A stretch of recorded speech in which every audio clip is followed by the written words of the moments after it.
that did not tune in to the Alliance Vlog podcast. Shame on you! Shame on you! My name is Ella Envy, and I'm one half of the NWA Women's World Tag Team Champion. And I'm Kinsey Page, the other half of the NWA World Women's Tag Team Champion. And you better go listen to the Alliance Vlog, what is it called? Podcast, period. Or you're ugly. Period. 3 hour approved. Alright. Mi gente, you already know who it is. It's the radioactive pop with Danny Limelight, United Wrestling Network World Heavyweight Champion. And make sure you tune into the Alliance Vlog every week. You heard it here first.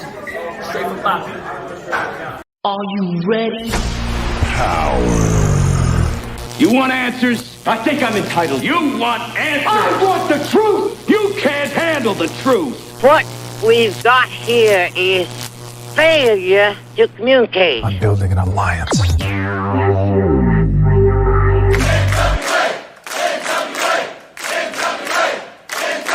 God bless the internet. Okay, let's party. It's showtime. It's time for the Alliance Guys podcast with your hosts Kevin Frazier, Jaden, DKM, and J. Cal. Boy, howdy. It's the Alliance Guys podcast, a presentation of alliance-wrestling.com, your number one source for news and information for the National Wrestling Alliance. My name is J. Cal. That's DKM. The gentleman below is Jaden. We are the OG Alliance Guys, and we're here every Thursday night putting it down, talking NWA, talking wrestling with you, that hashtag NWA fam. Welcome to the show, gentlemen. How are you this evening? DK is on mute, and I'm pretty good. I just came back from a dog pro wrestling event. How'd that go for you? It was awesome. A little bit later, we'll talk about the results. You're going to get the results on this podcast before. Yeah, the Rowan College of Burlington County had an emotional support cow. The cow is the second fattest thing in this picture. I was noticing that. Yeah, after he didn't really like Dave Dahl. He had some beef with him. Yeah, after meeting him, he put him in a bad mood. That's just utterly ridiculous. Yeah, I'm going to milk these jokes like you won't believe. What else you got?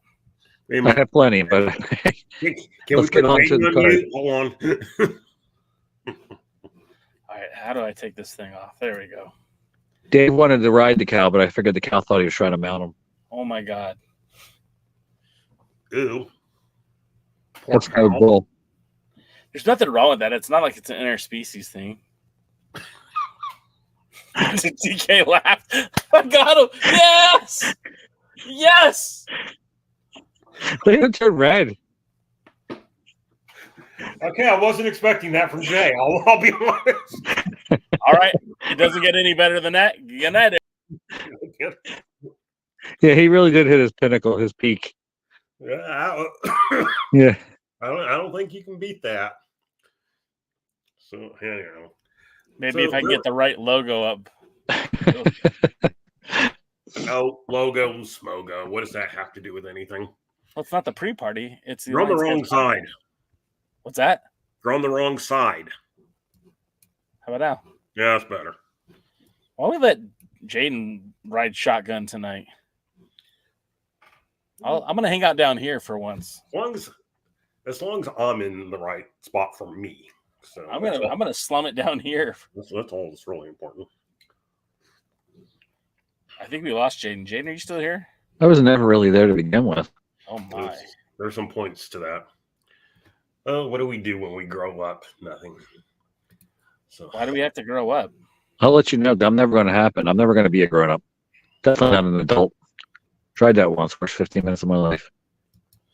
The dumbest thing we ever did as children was want to be grown-ups. Yep. Yeah, it's actually true.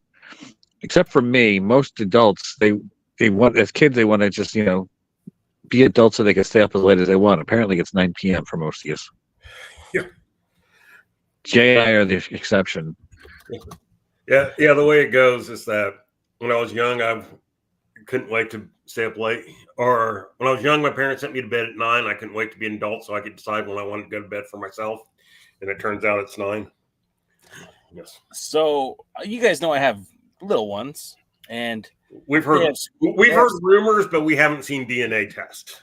That's a pretty big one now too. She ain't so little anymore. Oh man, she was at Coachella last weekend with her mom, and I'm in Mexico, and I sent her a message. Hey, what's going on? What are you doing? She's like, yeah, I'm in Coachella. I'm looking at No Doubt right now. I'm like, all right, you're having a better night than I am. Yeah, no, he couldn't handle it down on the, as the foundation here of this podcast, I have to be down below, apparently. Yeah, I just, like DK said, I started feeling weird about being in the wrong spot. It looked weird when I looked at the camera. No, like you guys just mentioned going to bed and stuff. Like when I was in Tijuana last weekend, the show started at 8:30. I'm usually in bed at 8:30, so it was kind of like, damn, how long is this thing going to go? Next thing I know, it's like 11 o'clock. I'm like, I'm not going to be home till 2 a.m. I got home at 1:30. Hey, Jay? Yeah? Where'd you get the name for this week's episode?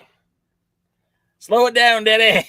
It was during the show when you were watching the matchup between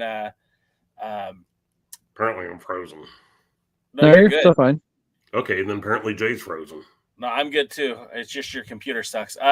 During the match between Talos and Daisy Kills and Mecha Wolf and let me leave and come back in.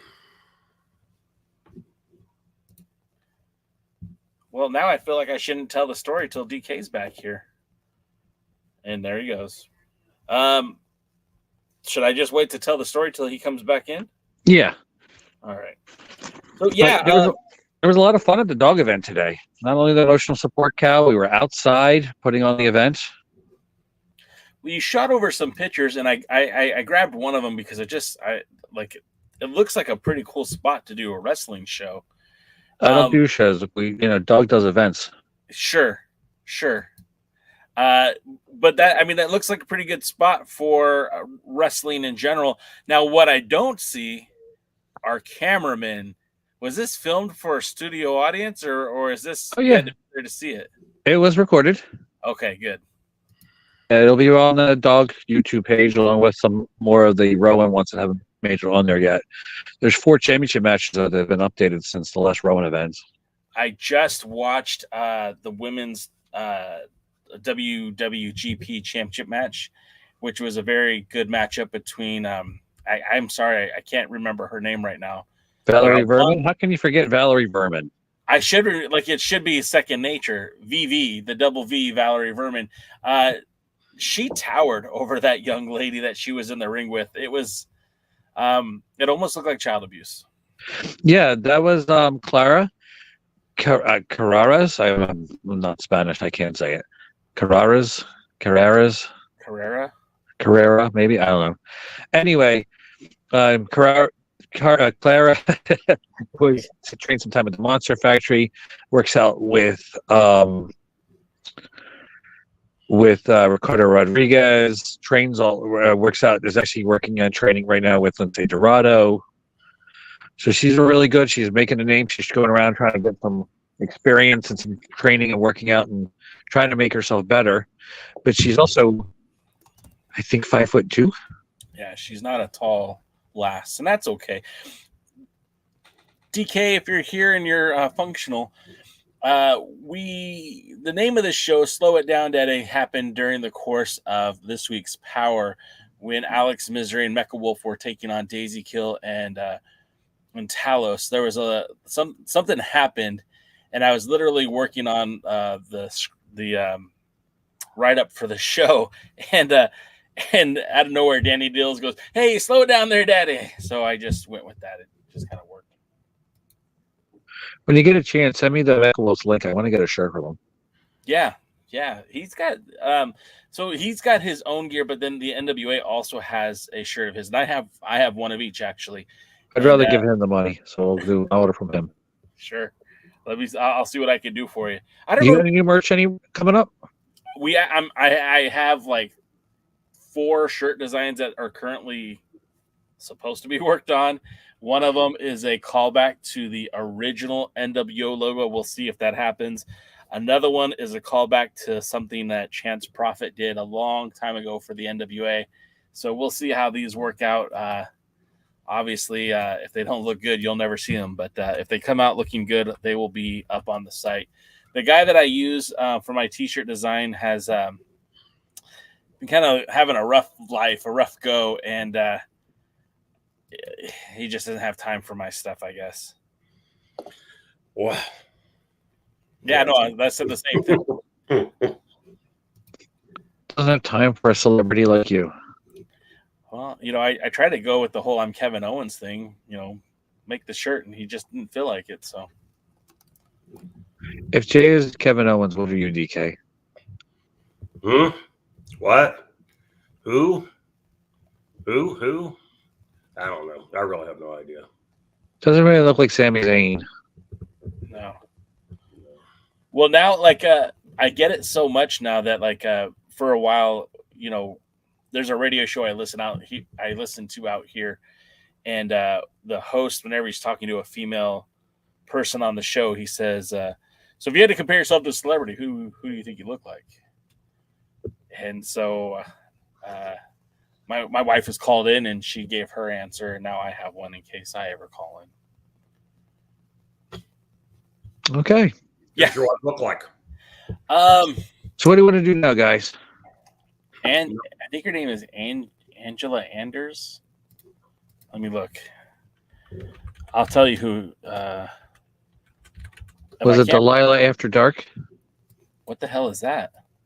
It's a syndicated radio lady who does a late night show around 1 a.m. to 4 a.m. or something like that, and she plays music that's a little softer and more romantic, and then she does talks about different love things and relationships and stuff on syndicated radio. And for some reason, it's one of those stations that's the highest power thing you can get, so it's the only thing that you can get music on without it being interrupted unless you have satellite radio. Got it.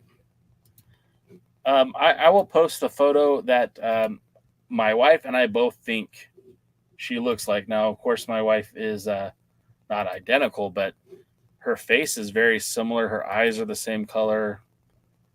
If it comes up. And who is that? What's the name? Her name is Andrea Anders. She's an actress. The show that I know her from was a show called Better Off Ted. It lasted for a few seasons on ABC. Well, okay. I don't know. And I don't know that show. Oh, well, you're missing out. This one actually really looks like my wife. Now that I'm doing a deep dive on people that look like my wife. Is that something you type into Google? People who look like my wife? Apparently. That one more so. Yeah. It's the same actress. Yeah, just that one looks more like her. Yeah. But the touch-ups are different, and that's what's important. Well, my wife has some better curves too. Matthew Underwood says USA Up All Night. What's that with USA's Up All Night? Rhonda Shear. The actor who passed away recently, Gilbert Gottfried, didn't he host Up All Night for a while too? I don't know. I just remember Rhonda Shear. Rhonda Shear was the best. I barely know my name. Well, your name is DKM, and Lutha says you look like Crusher from the Bugs Bunny fame. I actually see that. Get your boxing gloves on, DK. You might idolize them. Let me see. Make a left turn around Albuquerque. It's long. As long as I'm not an interesting monster, I guess that's all that matters. Yeah, poor Gossamer. Monsters must lead such interesting lives. What are you I talked to my talking friend about? Shelly the other day. I was like, Shelly, monsters must lead such interesting lives. What the hell are you guys talking about? Jay, if you don't know what we're talking about, I can't help you. Yeah, it's a Looney Tunes thing. Sorry. Gossamer the monster. Yes. Matthew Underwood says that people tell him he looks like Matthew Underwood all the time. But the wrestling nerds say he looked like Dutch Mantel because of my beard. I get Dutch Mantel because of the back hair, but that's a different story altogether. Ew. Matthew Underwood, wasn't he the actor from Zoe 101? Ew. Wait a minute. Why would you know anything about Zoe 101? They date girls way younger than me. Well, at least you're an open perv. That's all it's. Yeah. That's all that matters. I'm just like, oh crap, I forgot the actor's name.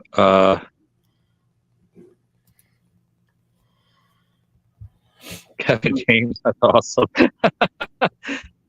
I will say this. The first time I met Lou, which was in St. Louis last year, you have I'm not going to say you look like Jaden, but you guys have some similar characteristics that you guys could be related. You know, you considering I have 30 half brothers and sisters on my father's side, it's plausible.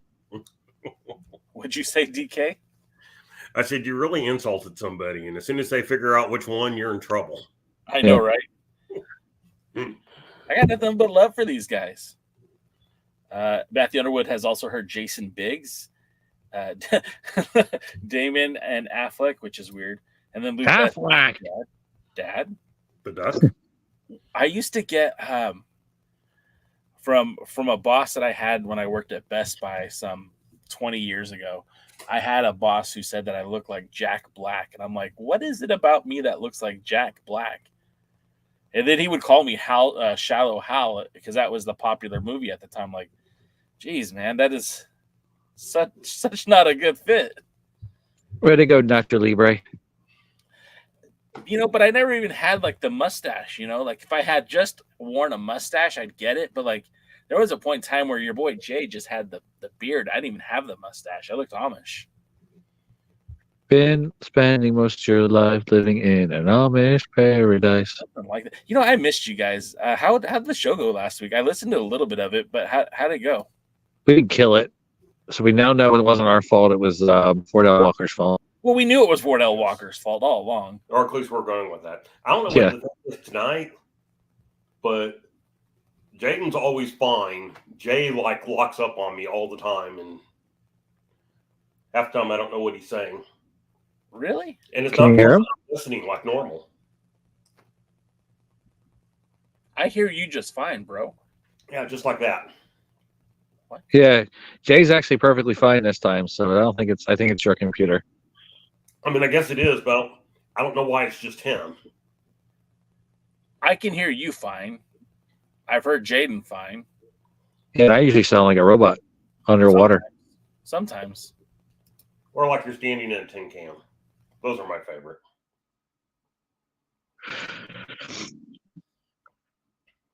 What are you drinking? Did you hear about what happened last night on that show by that other wrestling organization? No, but I saw the video and Tony Khan dropped like slick. I didn't see the video, so I can't comment on anything. But He hit him very weakly in the midsection with a microphone, and he went down like he was shot, and then sold it like he was Slick after Slick got hit, like a broken marionette.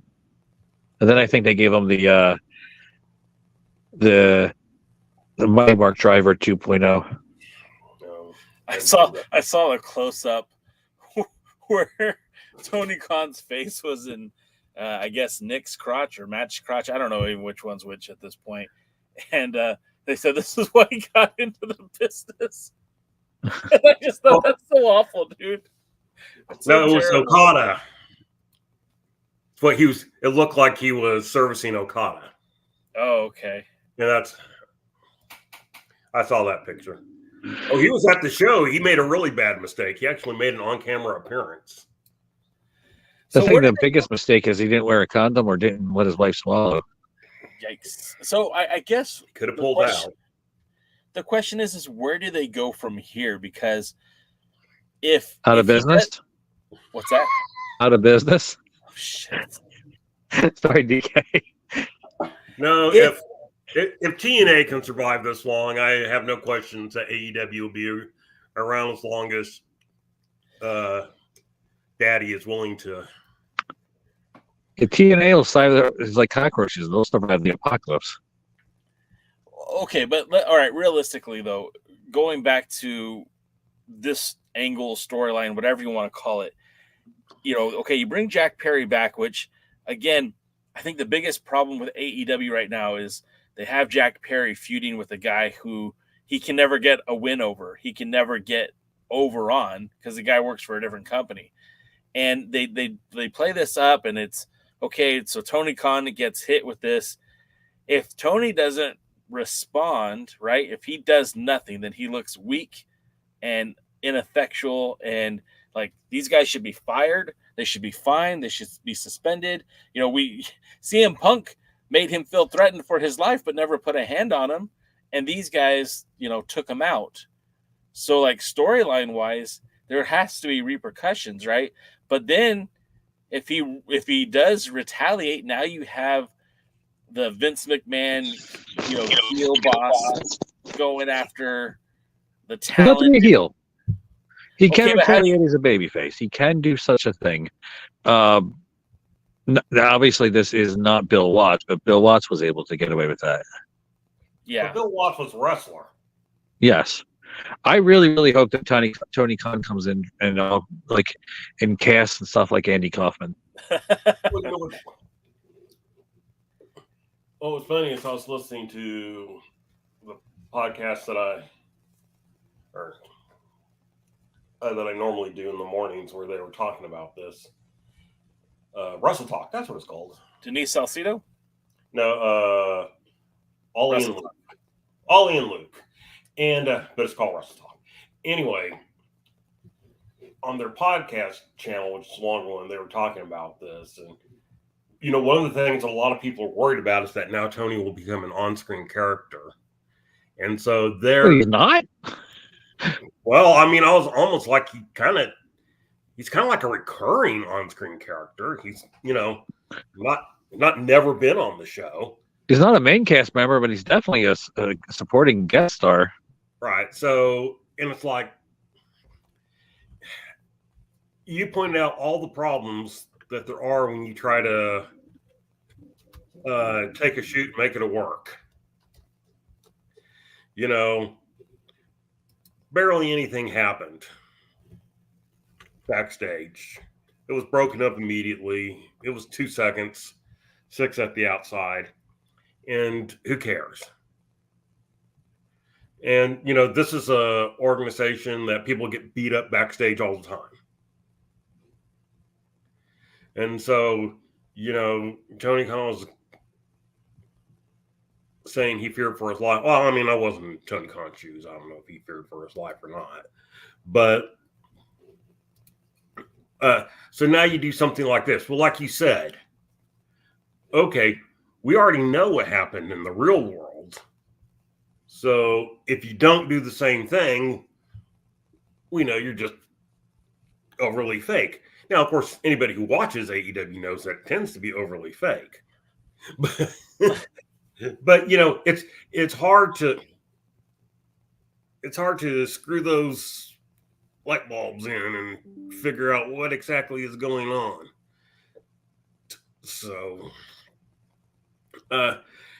most people are thinking that Kenny Omega might come back and at least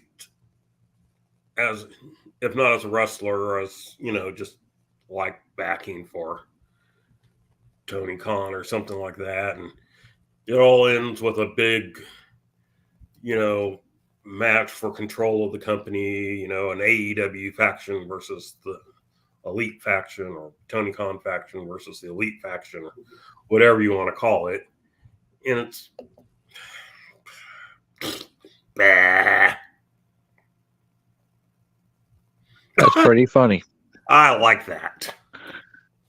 And that made me laugh. Not as much as Jay made me laugh, but it did make me laugh. And I don't know.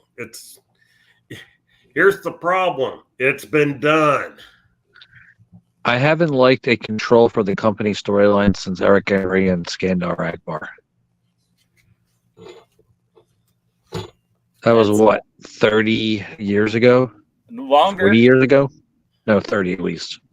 Man, when someone says wrestling 20 years ago, like I think of Hulk Hogan and Brutus Beefcake and Demolition, but in reality, wrestling 20 years ago was Stone Cold Steve Austin and The Rock. Right? Yeah, Hogan. Let's think about it. Hogan won his first WWF title 40 years ago. Because it was in what, February? Was it January or February I think it was January of 84? I believe it was the end of January. Yeah. About a month after Sheik won it. I don't know. January 23rd, 84. All right. Yeah. So he'd been champion 3 months 40 years ago. He wasn't even Hulk Hogan yet, as we would think of the megastar that he would become. Didn't even wear red and yellow yet. No. And still actually wrestled occasionally.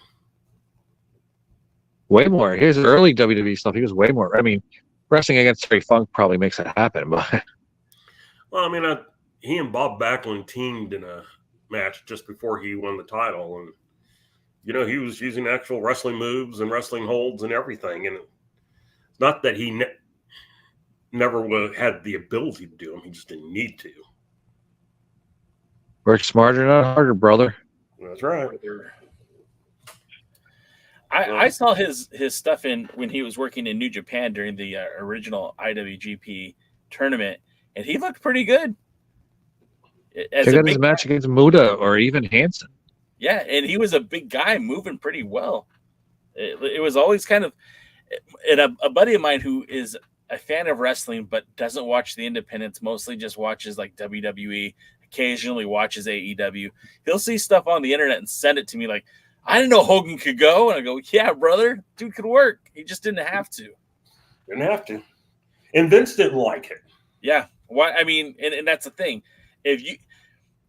I know that this is going to sound bad. A certain character who ended up being a real piece of shit, Joey Ryan, with all the dick flip and all that stuff, like his mentality was kind of smart for a worker in that he said, I can draw doing very little. And before all the allegations and everything that came out about Joey Ryan, he was actually a pretty good worker, but he stopped doing those things because it was taking a toll on his body. He could go to a show, he could sell, hundreds of dollars worth of t-shirts and do the minimal amount of work and still get paid. And everyone kind of left happy. People who were into that were happy with it, but it's a less is more approach, and it works for some people. Honky Tonk Man still goes out there and wrestles at the San Diego State Fair every single year, and he doesn't take a bump. Well, probably so go out there. Yeah, exactly. I mean, he might be taking a bump, but it ain't in the ring, brother. Right. I mean, if you can get away with it, good for you, I guess. It's just. What bothers me is when now he has the long hair. Who? Yeah. The Honky Tonk Man. He still has the curly thing in the front, but he has a long mullet back in the back now. I haven't seen the Honky Tonk Man in a while, so let me see. He's cool. He's cocky. He's bad. He was the greatest Intercontinental Champion of all time. Yes. Until Gunther. Gunther. Okay, I see the picture. That looks awful. This is not a very good picture. It's like Elvis with a mullet. And in some of the pictures, he has the front tips blonde, so that's pretty awful too. Do you guys want to hear the results now of the Dangerous Adrenaline Yeah, Wrestling Gladiators event at the Rowan College in Burlington County, located in Mount Holly, in beautiful, not so rustic Mount Holly, New Jersey? Yes. Yeah, sure. Why not? Oh, I bored you guys? Oh, sorry. All right. In the opening match, former Dangerous Adrenaline Wrestling Gladiators heavyweight champion Eric Martin defeated Nick Robley. Was that Busky Eric Martin? Yes, except he has a new nickname now, and I forget what it is. But What? he's no longer a Busky. This is bullshit. Bullshit. Bullshit. So okay, so just so it's clear, just so he knows, for Mr. Eric Martin, who big fan of, Busky was a good nickname. That was a great nickname. Yeah. All right, I'm done with that. Go ahead. The president of professional wrestling, Eddie Hawkins, Cool. took on, it was a three-way elimination match, took on Will Strauss and Isaac. And Eddie Hawkins came out on top of that one. After the War Devils took on the Cow, they defended the Dangerous Adrenaline Wrestling Gladiators Tag Team Championship against the world's sexiest tag team of Dad Bod and all natural Adam Matthews. That sounds a little bit on the scary side. He's 100% natural. I am too. Go figure.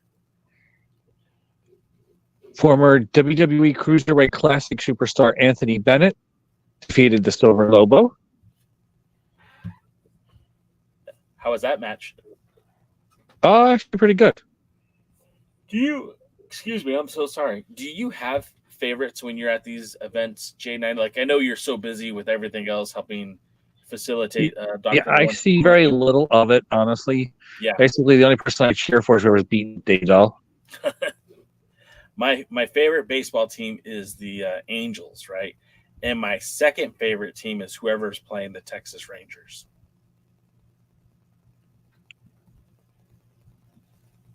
I only like the New Jersey Devils, the greatest hockey team in professional hockey, even if they didn't make the playoffs this year. Well, like Jeff Jarrett, ain't they great? What was that? Like Jeff Jarrett, ain't they great? Ain't they great? The professional Rhett Titus defeated Ty Thomas in a really, really good match. Ty Thomas? Vinny, what was the question? Good. What was the question? I just said Ty Thomas is really good. Yeah, they had a good match, Rhett Titus and Ty Thomas. Vinny the Fixer defeated Vincent Michaels. And in the main event, Breaker Moran successfully defended the Dangerous Adrenaline Wrestling Gladiators Heavyweight Championship against former WWE, Ring of Honor, and Ohio Valley superstar Tank Dolan. That sounds like that's a matchup that I would really like to see. Yeah, Tank is strong. And he's a big boy, very muscular. And Breaker had to really work hard to overcome his strength advantage. So it was a good match, and the crowd was into it. It'll be on the YouTube page soon. The first match should be uploaded. The next one should be Breaker versus Tank. Okay. And then I think they're going to be doing the dog tag team match after that. The championship defense between the War Devils and the world's sexiest tag team. And then I think they're alternating between what's left at Rowan University and what's going on at Rowan College in Burlington County. And that's what I really enjoy about this is I know that the quest is still to find a regular venue for Dangerous Adrenaline Wrestling Gladiators, but I like the fact that content is still being created, matches are still happening, and the people who want to follow Dog can still do so on that YouTube channel. You're almost at 1,000 subscribers. I think it's like 960 the last time I looked. But it just keeps content just keeps coming out. It's literally like a Play-Doh factory with wrestling. Just new stuff is coming out all the time, and I think that's really cool. If you are a fan of pro wrestling and pro wrestling done well, I think that's the best thing I could say about Dog is it's pro wrestling done well. Yeah, make sure you like, comment, subscribe, and share. You're going to see some really great professional wrestling and, unfortunately, matches with Daredevil Dave Dahl. So, not that this is impacting the NWA or even Dangerous Adrenaline Wrestling Gladiators, but, a couple of names got released from the WWE this week. In fact, this is the first time we've seen some of the talent been released in a while. Usually it happens every year after WrestleMania. You could always kind of set your watch to the fact that there'd be a talent draft and then a bunch of talent cut from the WWE. This year was a little bit different, not as a broad release of talent. Have you seen the list of some of those wrestlers who are now out of the WWE, Jaden? Yes, I have, and I think you should put the list up, or at least give us the names. We'll talk about it, what's going on. Because there's some that I actually don't agree with, some that I think never got a true opportunity, and some I think that it's maybe there's time that they tried other pastures because it just wasn't working for them in the WWE. I agree with all of what you just said. Now, I don't have the list where I could put up on the screen, but I do have the list in front of me. And the wrestlers who have been released from the WWE, Jinder Mahal, former WWE World Heavyweight Champion. I don't know if I'll pronounce this right. Zion Quinn, Zia Lee, Sangha, Veer Mahan, Von Wagner, and Cameron Grimes, Trevor Lee. A lot of these names kind of surprised me, especially Jinder Mahal. That's a guy who I thought was going to finish his career with the WWE. And it kind of surprised me after he was gone for such a long time that he came back, took a shot at AEW, had a title match, and then was gone again. Jaden, what do you think about these names that were released? I have a feeling Jinder was just not getting what he was hoping out of this, so I think he might ask for his release. Sometimes you need to bet on yourself. Look at Cody. And Drew McIntyre is another example of somebody who bet on himself. Even Bobby Lashley, somebody who bet on himself. So I think there is examples out there of people who left the WWE and came back bigger. This will be the second time Ginger's gone. It's a shame they tried to hinder the Ginger. But yeah, I think he'd be perfect for it at TNA right now. TNA, not everything's great about it. Like bringing back Brooke and Matt Hardy. It's actually is much better than AEW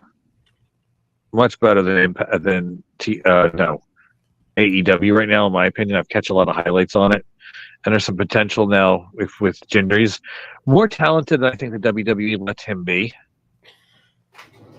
And I think he'll be something right now that I think the TNA would be able to use him well. Unfortunately, I hope he doesn't go to AEW just to lose the hook and then never be seen again. Real quick, our pal Matthew Underwood said, I just bought Impact Wrestling for 99 cents. Lord help me.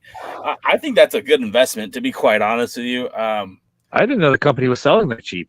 Yeah. I would have bought it. I would have given at least $250 for it. Oh, I mean, I think that's the weekly programming cost, but still, like 99 cents for, is that a month or for a week? That's cheaper than the Dollar Tree now. Yeah, they're going out of business too. So then I lost my train of thought. Jinder? TNA? Jinder. Well, DK, what are your thoughts on the list of talent that just recently got released? I can't say any of them surprised me. Okay. Just on the,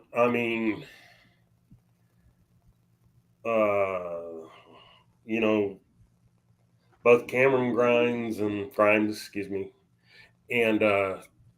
Zion Quinn were both fed to Braun Breaker, and Quinn was like beaten 7 seconds. You can tell they just don't have anything for them.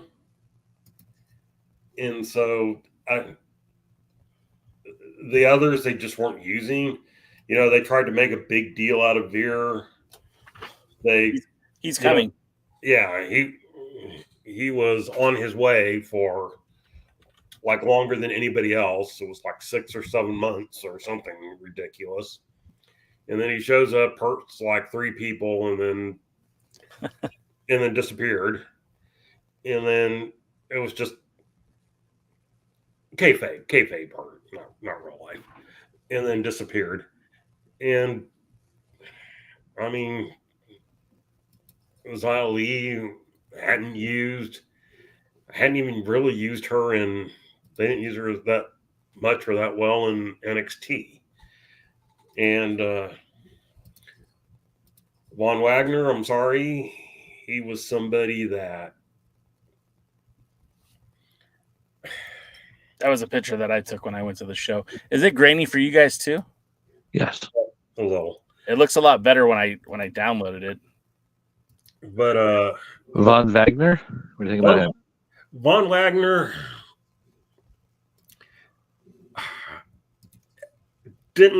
I didn't feel like he was getting WWE style. It didn't appear to me like he could wrestle the way they want people to wrestle. And I don't know if he could wrestle well in other organization. I mean, I had thought that about Parker Bordeaux. You know, a lot of people said, oh, you know, they weren't using him right in WWE. They weren't using him right. He's talented. He's good. He's whatever. And, you know, then he went to AEW and I watched him there and it's like, no, actually, he's just not that good. Now, okay, so I guess that comes to a question. He was one of the guys from the Connect, right? What was it called? Like he was an athlete, not a pro wrestler. Like he was an amateur wrestler, if I'm not mistaken. And they brought him in because of his athleticism, kind of similar to the Olympic wrestler that they also signed, whose name I'm also forgetting at the moment. Gable Steveson. Yeah, who they've done nothing with either, but apparently he's still under contract. Do you think that that's the WWE system failing, or do you think that's just, hey, this guy doesn't have it like we thought he might? I have a couple of minutes on that. Do you want to do a DK first, or do you want me to do it? Let me go real quick, and then I'll let you go. But I think we're pretty much in the thing. I don't think, in the case of Gable Steveson, I don't think he has what it takes to be a pro wrestler.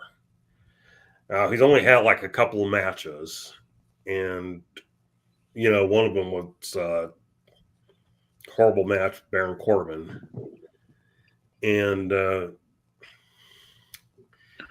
it was even like a no disqualification or something. You know, they did a lot to try and hide his weaknesses. It's being athletic is one thing, but being able to look well in the ring is something totally different. And I don't think he had, and from what I understand, he would want to be like another Brock Lesnar. He wanted to do UFC and WWE and win titles in both and everything. Are we talking about Gable Steveson? Uh-huh. And from what I've been told is that he's not looking good in his MMA training, and he doesn't look good in his WWE stuff, and he's kind of on a hold. Like there was talk of him going back to the amateurs. Last year he qualified for the Amateur World Championships, but then didn't go. And there was talk about him going back to, he still had a year of eligibility in the NCAA, and there's talk about him going back to that. He didn't. He hasn't done anything this year. Last I heard, he had made like a couple of dark matches appearances, like before SmackDown or something. I mean, not even main event, you know, pure dark matches. So I don't think he has it. And so, Jaden, what were you going to say? Here's something that people don't understand. When you're an amateur wrestler, the mental way that your brain works, it is not conducive to be a professional wrestler. When a professional wrestler who has a significant amateur background makes a big thing of itself, that's the exception, not the norm. And it's completely different mindset. It's very hard for them to pick up how to do things in a professional wrestling and a entertainment kind of way. And that's even some of the good ones that were like as people think very fondly of Brad Rheingans. Brad Rheingans was stiff and hurt everybody. He didn't hurt everybody, but he was stiff in his motions and his body language, and that's just from his Greco-Roman style. That's the way they train yourself. It's just something hard to unprogram yourself to get that to be a professional wrestler. So your Gable Stevensons, your Shelton Benjamins, your Brock Lesnar's, and your Kurt Angles, again, that's way more of a exception. And you could have, in the older days, you could have got away with it a lot more because you might be tougher, and so that makes you look tough. But nowadays, they don't want that. They don't want you to look tough and be a boring match. They want they want to entertain it all the way through. And again, it's just something psychologically that people just can't hit that epiphany to hit that point to be able to do so. And believe it or not, here's something that shocks a lot of people when I tell them. Early Kurt Angle didn't get it. All of a sudden, something snapped in his head, and either the light switch was turned on and he understood. But for the first time, when he first started doing it, he wasn't a instant like I'm going to be the greatest wrestler ever, which he is pretty much up there for one of them. He was very awkward, very stiff for a while. Then all of a sudden he got it. Once he did, that's what we saw the Kurt Angle. And they actually credit Bobby Bradley, from the guy who wrestled a lot like Rob Van Dam. He was a wrestler from the Northeast area, not Bob Screwbad Bradley, but a different wrestler. I think he wrestled later under the name Steve Bradley. And his real name is Bob Bradley, if I remember, but I think he wrestled under the name Steve Bradley because of the Bob Superbad Bradley. He actually wrestled here in Texas for a while. He is the reason everybody said Kurt Angle got it. When he started working with him, all of a sudden, Kurt Angle put everything together. And it's a shame he never got a chance to really do something because he was very, very, very, very talented. But yeah, that's why a lot of these Irish wrestlers just don't transition well. So, as you guys were talking, the one thing that I kind of saw with a lot of the releases, with the exception of maybe Cameron Grimes, is that there was a lot of talent from Asia. Not Japan, but like India and China. And I wonder where that leaves the WWE, because it seemed like at the time they were bringing in talent from India and talent from China. And I'm not trying to say that I know everything that Vince McMahon was trying to negotiate, but I felt like his goal was to get the WWE to be more of a regular thing in China and in India, especially at the time, going back, the last 10 years or so, both of those economies were booming. We know that the economies for everyone right now are kind of wonky, especially in China. The economy is not doing so great. And I wonder if there was an economic reason that they cut the talent, whereas, hey, we're not going to be pursuing that market anymore. We don't really need to have that kind of, those talents on the roster because we don't have an incentive to push these talents. Does that sound like something to you guys that could potentially be happening?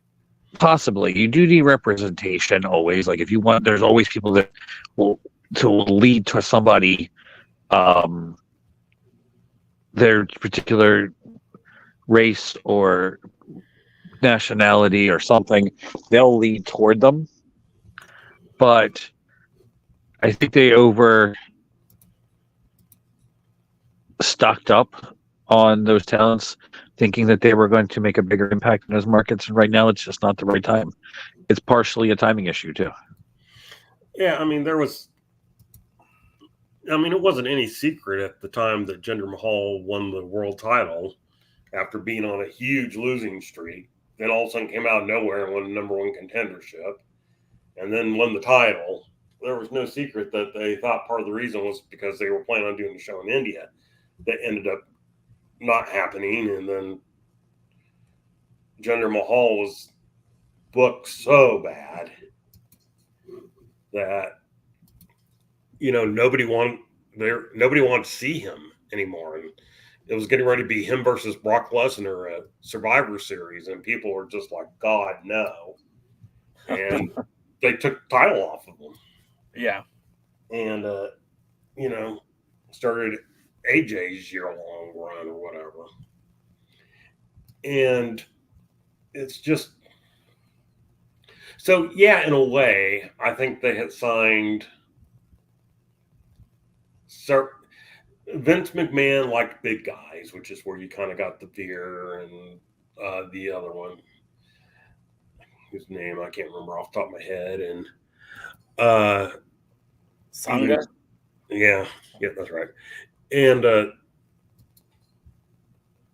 that's where you kind of, he liked big guys, he liked whatever. And so, he was signing them. I think he was looking at going to India and doing something. So, he thought, this is great, And I think what it is that, new era, we keep hearing. And I think it's just kind of like, we don't really have anything for these guys. And I don't know a whole lot about Jinder Mahal, but they really kind of killed him. Yeah. And so I don't think the other two were necessarily that good. The only one that surprised me in the fact that I thought he was a good talent they could have done more with, and that they had done more with when he was in NXT, was Cameron Grimes. Yeah. And they don't seem to have a problem putting people, back in NXT anymore and stuff like that. And it's supposed to be part of the draft and blah, blah, blah. And so I was a little surprised that they went straight to releasing him. So I almost wonder if there was something going on there. Apparently, he helped agent the matches for Logan Paul. Like, he wasn't the agent, but he was a part of helping plan those matches. So every Logan Paul match, he had something to do with it. The one wrestler who I saw that I really got a kick out of when I saw her live was Zia. I don't know if I'm Xia Li. Xia Li. Thank you. I thought that she was super talented, and she had this really incredible look. That she's the first Chinese-born female wrestler in the WWE. I'm not gonna lie, I think she's pretty attractive. She had a pretty interesting move set, and even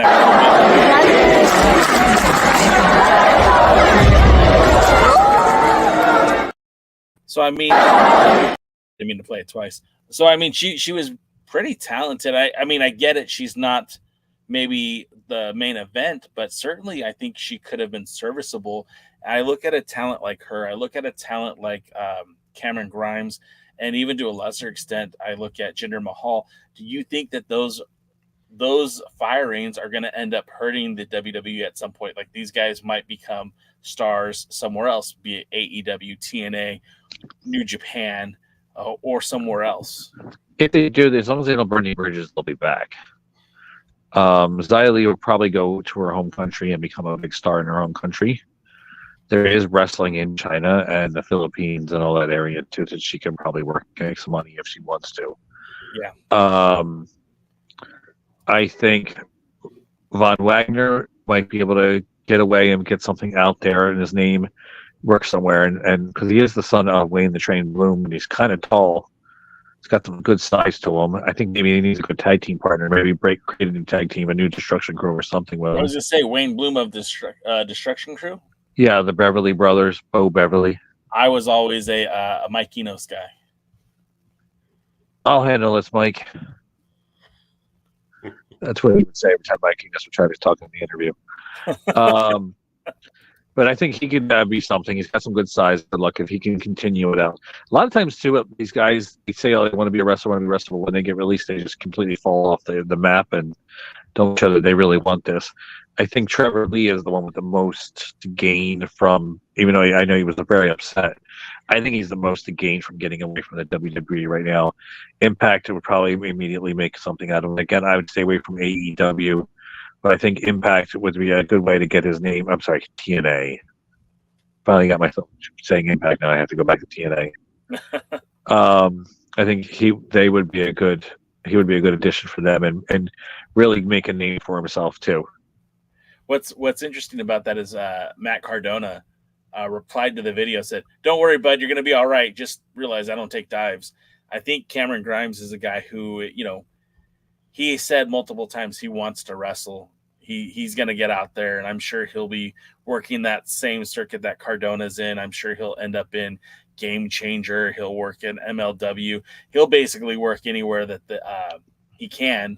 And I, with his track record from his time in Impact, his time in the WWE, I mean, it's one of these things where he came to the WWE with a certain skill set that he had acquired, through years of training and TNA wrestling. But then he learned how to start cutting promos in the WWE, and he learned how to work that professional style of wrestling that translates almost anywhere else in the world. So as long as he keeps applying his trade, I think he could go anywhere and do anything. And I'm not saying he's going to be the next AEW World Champion, but I'm certain that he could get a job there if he wants one. If he wants to wrestle, I'm sure he'll go the same route that Matt Cardona has currently been on and just get those dates where he can. I agree. Look, honestly, I'm going to be bluntly honest here. Let's hear it. These aren't the days when WWE was releasing a lot of top talent. Sure. Cameron Grimes was in TNA. He was big, his Trevor Lee character. It's there that he got, quote unquote, discovered and taken to NXT. I actually didn't like his NXT character. And, but he's good in the ring. But no, none of them are going to be big anywhere else. None of them are going to be stars. Okay. The one that has not even gender.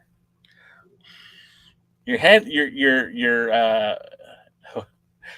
I blew it.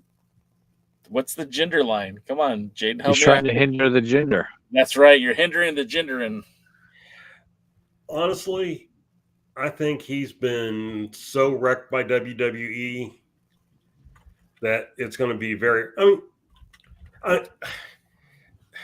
And this says something more about the other promotions. Let's say he goes to TNA. Yeah. Say he wins the TNA world title. Yeah. So. Okay, but all right. Now let's do a little Dave Scooby fantasy booking here. Let's say he doesn't go to TNA. Let's say he goes to New Japan Pro Wrestling and they put him in the ring with Moxley. I mean, I'm not saying that that's a draw. I'm not saying that's going to get a million eyeballs on it, but you're putting a former WWE World Champion and with another former WWE World Champion. I don't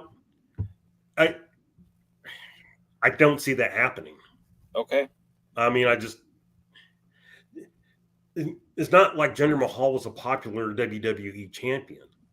It's weird. Like you say that, right? And I agree with you because I wasn't a gender guy myself, but and I get that the internet wrestling community sometimes does things for, shits and giggles.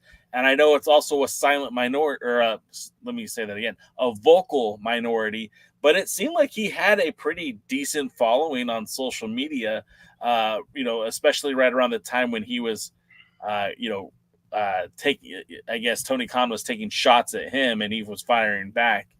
But yeah, look, at the end of the day, I do agree with you that this isn't the top tier WWE talent. I don't know that I agree that these guys can't be stars elsewhere. Veer, Saga, Style, Lynn, maybe the girl, but I can't remember her name. Lee. Xia Lee. And,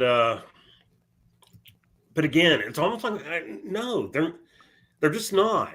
And it's like I said, I go, look, nobody thought that Parker Boudreaux would be, better than me. I was like, I can't wait to see him somewhere else where they use him right and they book him right. And then I watched him and it's like, no, the guy just sucks. Well, and then there's also something to be said about getting regular cadence too. And AEW, it doesn't do non-televised events, right? It does their pay-per-views and its TV taping schedule. And maybe he's a guy that would benefit, again, if AEW had a farm system, he'd probably benefit from that. But we know that he's now working in AAA, Lucha Libre AAA, and I don't know. You're right. Maybe nothing does come of it. Maybe he's just ringing out the last 14 minutes and 59 seconds. But obviously, it's enough for AAA to take a chance on him, and they take a chance on a lot of people. So that's not saying everything, but AAA right now is desperate for anything to make themselves relevant again. They have been struggling. You see a lot of their names have gone elsewhere. Let's be honest. There may be a few promotions that are better than the round indies, such as better than the NWA, MLW, and stuff like that. Yeah, but there's no really good promotion out there that's going to rehabilitate people. Yeah, I'm disagreeing on that one. If they don't already have the ability. Now, look, you and I disagreed on this, but I remember when Cody left WWF, and I remember telling you, I feel like there's something special about Cody. I don't know what, but I feel like he could make it. I feel like Cody Rhodes is in that Rocky Maivia, stunning Steve Austin place in his career, where he has the talent. He just needs to get away from that, bet on himself, get away from that WWE system and let his natural charisma show. Because what it was, Vince McMahon didn't see him that way, and so it didn't matter. It didn't matter. And, look, there are a lot of people that have been released by WWE that people say, oh, well, just wait for them to get to AEW, or wait for them to get to TNA or Impact or Global Force Wrestling Impact or whatever. And, let's look at the number of people that have actually gone back successfully. We have Cody. We have Drew McIntyre. Okay, help me. All right, you have Bobby Lashley. Yeah, and he definitely rehabbed himself. And I would say Drew McIntyre did too in TNA. Do we count Eli Drake? Because remember, he was Slate Randall on NXT before he was LA Knight. I don't, but only because he never really made it into the... Yeah, he wasn't punished. Like, he wasn't destroyed in WWE and came back. He just basically never got a shot, and then made his name in Championship Wrestling from Hollywood and then later TNA. What about Braun Strowman? Braun Strowman never really went anywhere to rehab himself. He went to Control Your Narrative. Yeah, I don't count that. Nothing, and most people made fun of. There's like 3 events that he worked, one of which he didn't even wrestle on. Sean Spears made it a little bit better, I could say, a little bit. I think he's better now than he was in AEW, even if he's just working for TNA. But yeah, and I'm not necessarily talking about just going away and coming back.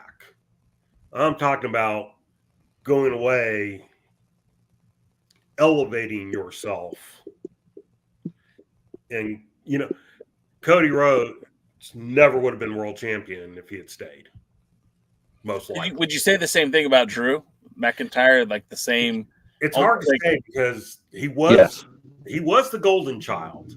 But when he fell out of that golden child and was in, what was it, MB3, M3B, NWX, what? Yeah, the 3-man band. 3MB. Okay. Then, yeah, I think at that time he was a joke.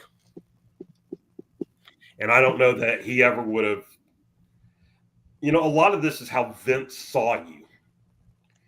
And you had to go away, do something else.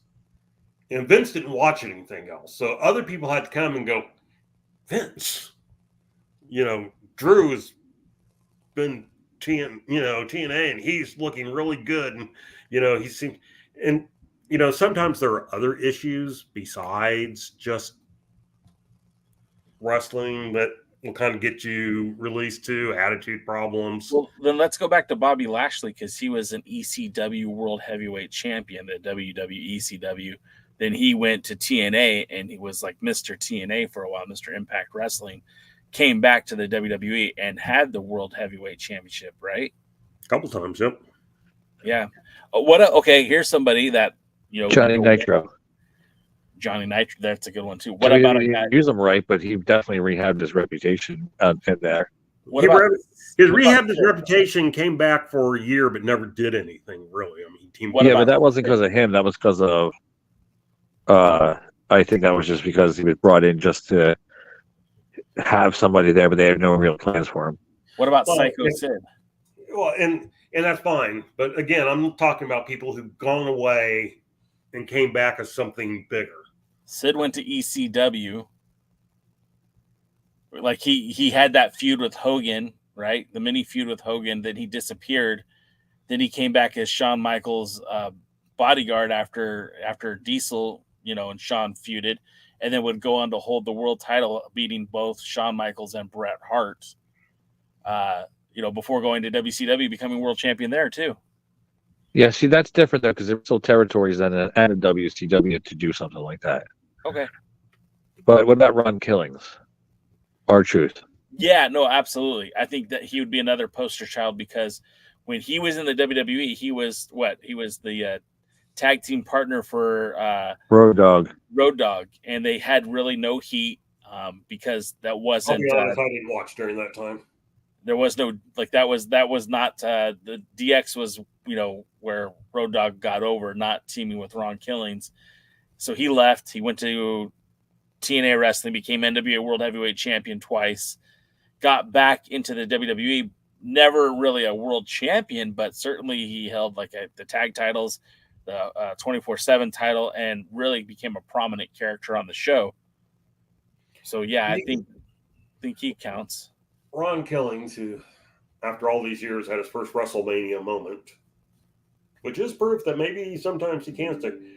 I think one of the things that Ron Killings is being rewarded for is was probably attitude. He's just always done what he needed to do. He didn't mind playing the goof. A lot of people, were critical of Ron Killings. Look at him, stuff like that. I go, Ron Killings is laughing all the way to the bank. By the way, I read an article recently about our old pal Nick Aldis, and he said that I'm really happy with the role that I have with the WWE, but if there's an opportunity to be introduced into the storyline in a wrestling capacity, that I'd be more than happy to jump at that opportunity. I'm like, you son of a bitch, you're trying to get a match with Cody. Let it go, dude. The time is over. Sorry. He's young. He's only 34. Go eat a ham sandwich, you jabroni. He's still young. He's 34. I think he still could do something. Obviously. No, I mean, look, he 100% could, and I'm obviously being facetious. Look, for everything that I've ever said about Nick Aldis' personality, he's still a 5-tool player. The guy could wrestle. The guy looked like $1 million. This much time sitting out of the ring, I'm sure, has helped his body quite a bit. I know he's injured right now, but his promos are still money. He could still get back in there and cut a hell of a promo. He could still go in there and wrestle a good match. He's not going to win any Meltzer awards, right? But he's going to go in there and give you a very good match. And if he did come back to wrestle Cody, I'm sure it'd be a great match. I don't necessarily need to see it. Speaking of people who've destroyed themselves, Meltzer. Reputation? You're talking about destroying his reputation? Kind of. I mean, there was a time when people looked at his rankings and, thought that if he ranks ratings, excuse me, and thought, if he rated a match, 4 stars or 5 stars or whatever, that it must actually be good. A lot of people thought of Meltzer as being king of, whatever. And now it's like, even when he's being interviewed other places and someone talk, and they're like, but it's just your opinion, right? I mean, there's nothing to the rating. just you and what you like. See, it's easy to take him seriously when he's giving those rankings to Kurt Angle and Ricky Steamboat and Ric Flair and those type of things. But when he starts doing a bunch of flippy dippy 165-pound soaking wet guys who haven't looked like they've seen the inside of a gym ever in their life, just flipping around, doing a bunch of shit, it's kind of hard to take him credible, especially when he's so on the AEW bandwagon. He's up Tony Khan's dance so much he's getting white powder on his nose. Well, somebody said, which I find very interesting, and they go, well, they can't figure out if Meltzer rates AEW things so high because he's kissing Tony. Well, he's kissing Tony Khan's ass, or if Tony Khan isn't booking to make Meltzer happy. I don't think he's booking anymore, but I think initially he definitely did. And so it's just an interesting thought that he's always been a little bit crazy, and he's always been a little bit of a liar. I remember he used to tell world-class stories, and it's like, no, that's not true. But man, people on the internet, well, Meltzer said. Do you remember the Herb Abrams UWF? Yes. For some reason, people keep bringing it up. For some reason, Herb Abrams and Meltzer got into some disagreement, and he started booking a wrestler called Little Davey Meltzer. And I always chuckled that was a guy. And the first person he wrestled against was Steve Dr. Death Williams, and Dr. Death beat the absolute crap out of him, and they made a bunch of thinly veiled Dave Meltzer jokes. I thought he would have been a much bigger fan of Herb Abrams, though. I always thought he'd like people who do a lot of cocaine. Yeah, me too, but go figure. Hey, Jay. Yeah. Not that we're not having fun, so we got to ruin it now. Is anything happening in the NWA? There's a lot of interesting things I think that are coming up with the National Wrestling Alliance. First and foremost, of course, this weekend, I don't have full-on graphics, but I do want to celebrate that our pal Joe Kazana is running in, I think it's Harriman, Tennessee, with Harriman Heat. There's going to be some tag team wrestling. Of course, I think the big match that everyone's talking about that's going to happen will be Silas Mason, the JCP Southeastern Heavyweight Champion, taking on Jay Bradley. Jay Bradley does not look like this anymore. He shaved the beard and mustache. Just looks like an angry old dude. And I feel like that's going to be a very fun match happening again. He's gotten big. Yeah, that's happening tomorrow night in Harriman, Tennessee. Of course, there'll be some tag team action. The Country Gentlemen taking on the Southern Six. There's also matches set up with the Axton Ray and Gustavo taking on Weaver and the Pain. Also scheduled to be on that card is the Ohio Valley's own Freya the Slay, who I believe is the JCP Women's Champion. And I think that's going to be a very fun event. I think more interesting, though, is about an hour and a half away in the other direction, the NWA's William Patrick Corgan, will be making his debut, I guess is the word. He'll be at Kross Fire Wrestling. Now, for those of you who aren't aware, Kross Fire Wrestling is the wrestling promotion that was previously owned by Kylie and Kenzie Page's parents. But now the two daughters have taken over the promotion. They are running it, and their current world champion will be taking on Joey Janela this Friday night, and that is Juventud Guerrera, as he'll be defending his Kross Fire Wrestling Championship against Joey Janela. Also on that card, the Page sisters, Kenzie and Kylie, will take on the Carnies.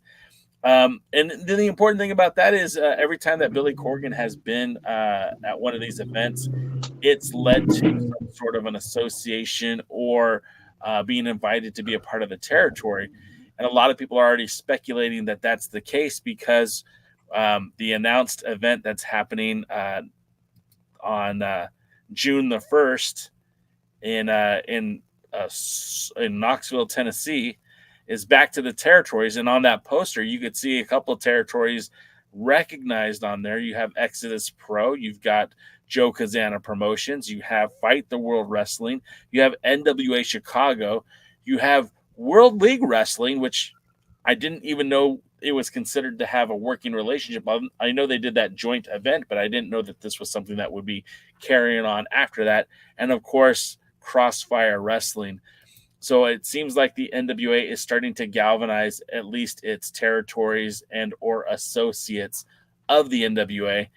That's kind of exciting. And Jaden, as somebody who was part of the NWA territory system while working under Dr. Lawrence Zirconium, and as a product who used to manage in the territories of the NWA long ago, how do you feel about seeing this growth of the territories under the NWA banner? And what do you think about this big show that's going to feature a lot of talent and a lot of the territories working together? I think that's fine as long as you have the talent to do something with it. I really don't want to see Joey Janela or anything on there. You say that again about Joey Janela? I don't want to see him at all on an NWA thing, and I really don't like the fact that they're doing a men versus women's match at the Kenzie Page, Kylie Page sister group. No, thank you. I think the NWA is much more happy being part of the World Wrestling Grand Prix being sanctioned by the WWGP. I don't think Dr. Zirconia would get along with Billy Corgan. I know definitely I would. I'm a bass player. You probably won't like me. Can't get along with bass players apparently. Oh, who does? Especially the ones that have habits. Yeah. So I think as long as there's cream of the crop talent, then that's fine. That's great to see, and to promote the local promoters and get them over. I'm more worried now, though, that they're going over quantity now over quality. There seems to be a lot of promoters, especially in a smaller area, and that's kind of the Bruce Tharp kind of thing that where they just wanted to get licensees or whatever they were called at the time everywhere. Here's an example of why that doesn't work. In the 1990s, the General Nutrition Center, the CEO of General Nutrition Centers, wanted to put a GNC in every single town. Like around here, we have a Wawa in every town. I went to one of those Wawas in Rustic, Glassboro, New Jersey. Yes. It's fine for back in the day when there was no internet really to speak of, and you didn't have Amazon, and supermarkets didn't really sell supplements, and Walmart didn't sell supplements, and there was really not a vitamin shop or a vitamin world in any kind of major capacity. That was fine. As soon as the internet came around and all those competition came around, you were fighting not only for the dollars against them, you were fighting against all the GNCs in the year. At one time where I lived, there was 8 GNCs within 15 minutes from Glassboro, including one in Glassboro. That seems like too much. Yeah, and that was the problem. So they just put them absolutely everywhere with no sense. They just it just didn't work out, and it needed to thin that herd a lot. And I think for a while when they started thinning that herd, things got better. So I think it's the same thing right now with the NWA. If they have like a freaking NWA territory, 5 territories in Tennessee and 12 in Illinois and 97 in Florida, it's just going to dilute it. Well, I definitely hear what you're saying. I don't think that's the goal. I mean, Chicago is kind of the joint. Like they say that's Billy's home promotion, that sounds so stupid to me because like no, he's the owner of Lightning One. He's the owner of NWA. Period. Power is his home promotion. Like that's his promotion. But the Chicago area, which is a joint production between him and Brian Idol, and then FTW Wrestling, which is Brian Idol and the promoter out there, and then having two promotions in Tennessee could be problematic. There is only about an hour and a half away between each promotion, but I guess if they stay in their respective areas and aren't running on the same nights, that might not be such a bad move for them.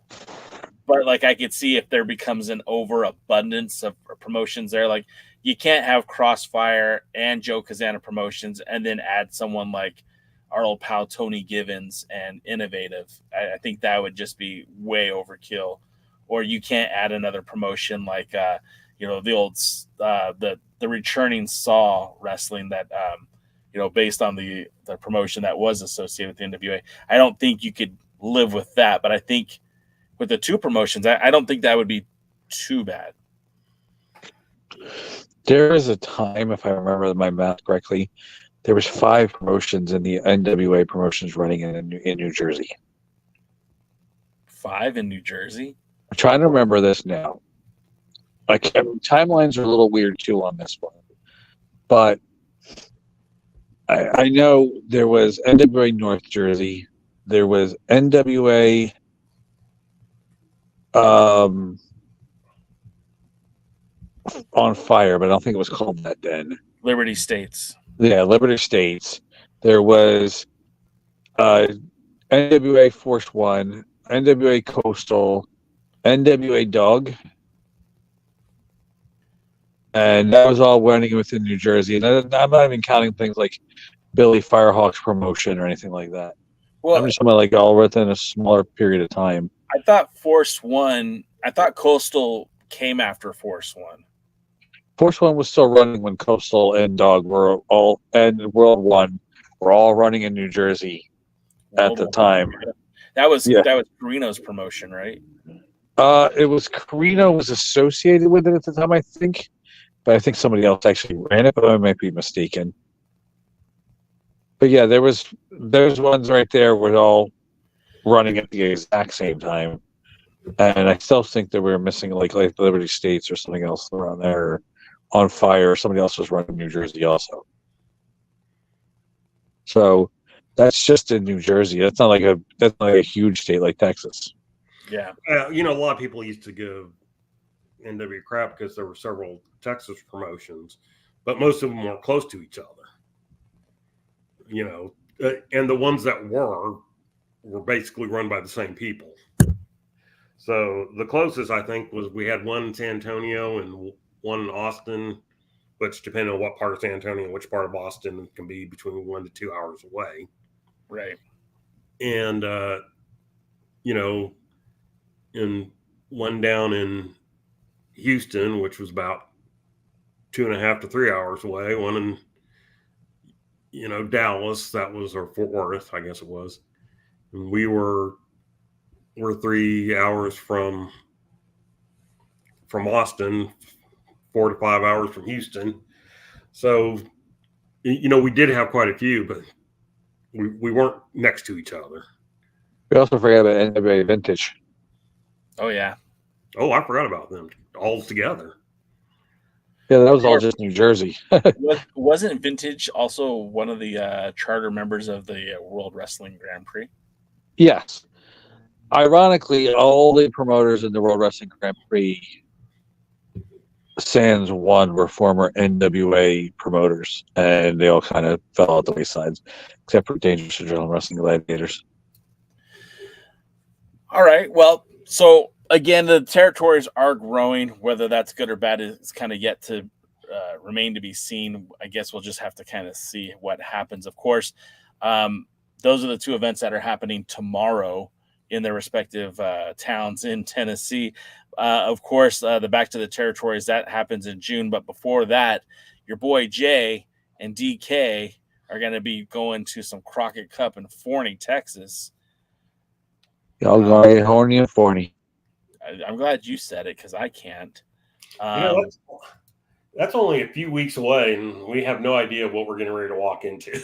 Yeah, well, and that's the thing, right? Like the only match that's been announced is the main event, which, well, maybe it's not even the main event. It's the NWA World Title match between Sam Adonis and EC3. And again, you know, I've said this a couple of weeks ago, and I think I've said it more than once. It's stupid to me that they're not taking an opportunity to build this matchup on Power leading up to it. There should be promos. They just did a TV taping. They could, you know, intersect these videos onto CW with just, you know, Sam Adonis talking about getting an opportunity to challenge for the 10 pounds of gold. They had matches with Jamie Stanley and Sam Adonis on Power. There are videos of Sam Adonis as part of the NWA, and they just haven't utilized any of that to promote this match whatsoever. And if you don't want to put it on the CW because you have a built-in storylines and stuff building up to it, at the very least, they should be using footage and promos on YouTube and do something with that channel. But again, that's just the world title match. We have a Crockett Cup with no tag teams announced, no names announced, and we're literally just 3 weeks away. Oh, you almost sound like you're surprised. No, I shouldn't be surprised, but I am. And you know, I see Matthew Underwood says the tape delay will kill the builds for the live events. It doesn't have to, and that's the thing. Like, we could still exist in a world where CW is where the NWA content is released, and ancillary videos like promos or hype videos can be released on their YouTube channel to promote these events. It's not a show, it's a promo. And I feel like with them not doing things like this, they are actively cutting themselves off at the feet. And well, you know, the thing is, they drew their 16,000. Where was it? Alabama. Dothan, Alabama. 16,000. 1600. Sorry. And it literally is one of those. Okay, you know, if I think they figure if you pick the right spot and do the right thing, you don't have. They used to do that with pay-per-views. We'd have almost no build to the pay-per-views. Well, and that's the thing too, as a byproduct, and the guys in the chat are talking about it right now, that they'd rather watch pay-per-views than premium live events or signature live events, whatever you want to go by. But I feel like because they diminish the importance of these live events, where in the past they were considered pay-per-views and it was a natural stopping point to the season, now it just is treated as a regular TV episode and there is no naturally stopping. So when we have a start and stop of a season, it almost makes no sense. And all of a sudden now you have new players and different people on the roster, and it's like, well, where's the build for these guys? And again, they're not using the YouTube channel for anything of importance. That's vignettes and promos. That's where they should be happening at. I am looking at the map right now. Yes. For the OC Theater, and let me tell you, tickets are not flying off the shelf. There are far more open than there are taken. Yeah. So, and I warned that coming Dallas Fort Worth might not always be the best option. No, and look, Jack Stan, like, again, and I'm sure there's been internal talks like, look, the people at the NWA, we don't always agree with their booking decisions, but I don't think they're stupid, right? Like, I don't think that. Well, let me just say this. I don't think that they say, hey, I bet we could get the Von Erich brothers here. You know, I bet there's some sort of conversation already happening about who could we afford? How could we get a draw here? And if the Von Erichs were available to them, either through availability, scheduling wise, or financially, I'm sure that they would absolutely jump on it. But it almost seems like to me, you don't go to Texas unless you have a big draw. Like, look, I don't think Tim Storm is quite the draw that he used to be. As much as I love Jack Stain, I don't think he's a big draw as he used to be. But I do feel like if you're going to bring in the Von Erich brothers, and even though that they're more in name than they are of the original, brothers, I think that's going to draw. I think that would get people to talk about it, and especially when you look at the Von Erich brothers and they're going and doing interviews with River City Wrestling, they're appearing on those shows and saying, we want to make the Von Erich name mean something again. It's like, well, why wouldn't you just put those guys in the Crockett Cup? But there's always, mitigating circumstances that you and I don't know about. I'm sure those conversations are happening, and if it can fiscally work out, if availability can work out, then they should, because I don't think they're going to be able to draw a great crowd to Forney without it. Yeah, I mean, they need something, and right now they've given us nothing. Yeah. I mean, I'm assuming just by when I was looking at the thing that what they've drawn or what's been sold is basically what your hardcore. I mean, they'll get walk up. I don't question that.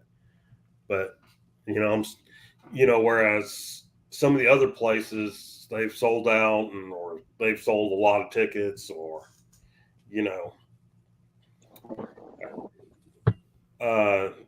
right now, what I'm counting, there's not, they don't have much, and they're going to need to do something to get those ticket sales going.